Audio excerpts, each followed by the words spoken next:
Hi, today we're going to be talking about SEO migrations and the risks involved.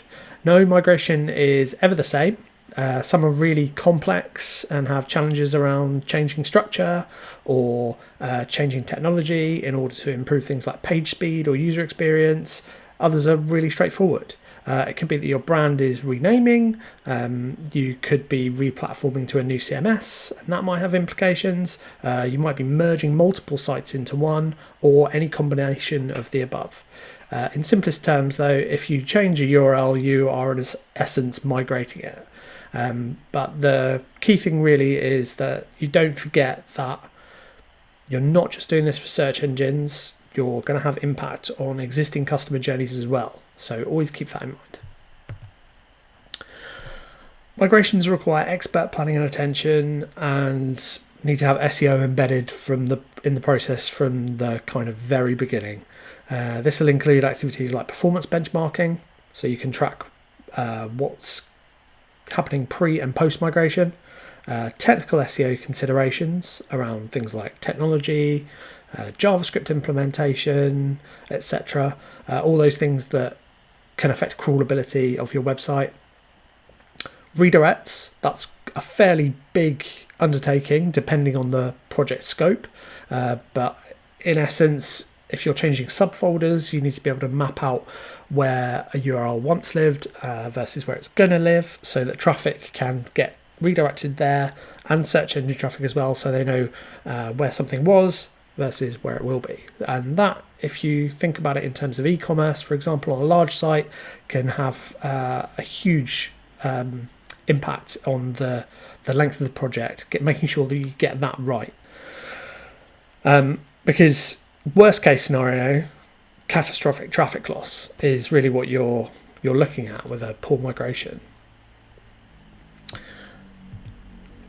These are the kind of 4 key critical steps for a successful website migration. So first off, we've got technical SEO.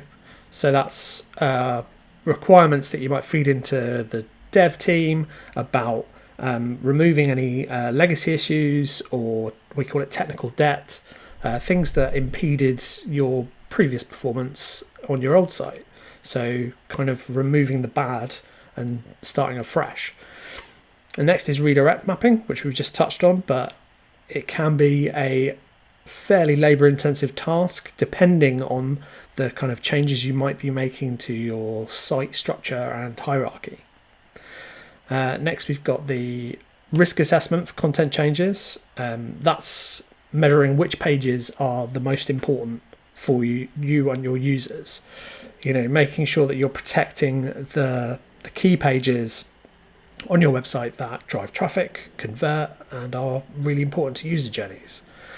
And then finally, and this kind of is both pre and post, is setting objectives, benchmarking against performance, and just kind of making sure you can track what's gone well and what's not, and where, importantly, on your website. So if you've got a subfolder that's no longer getting organic clicks, is there something wrong with that subfolder? Have the redirects not been mapped correctly?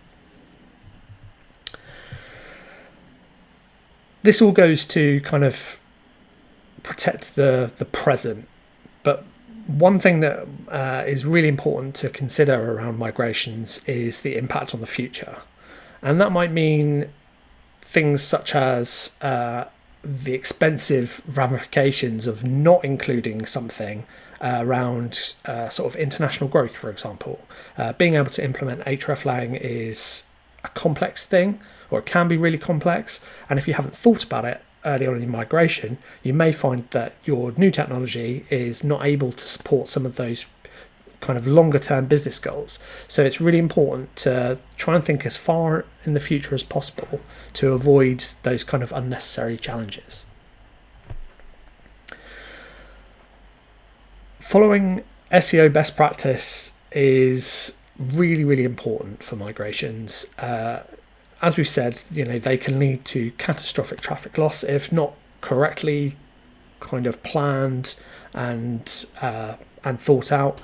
So it's really important to track that performance pre-migration, understand what's at risk, and be able to show the business what that risk is and why it's important that you need to get it right first time.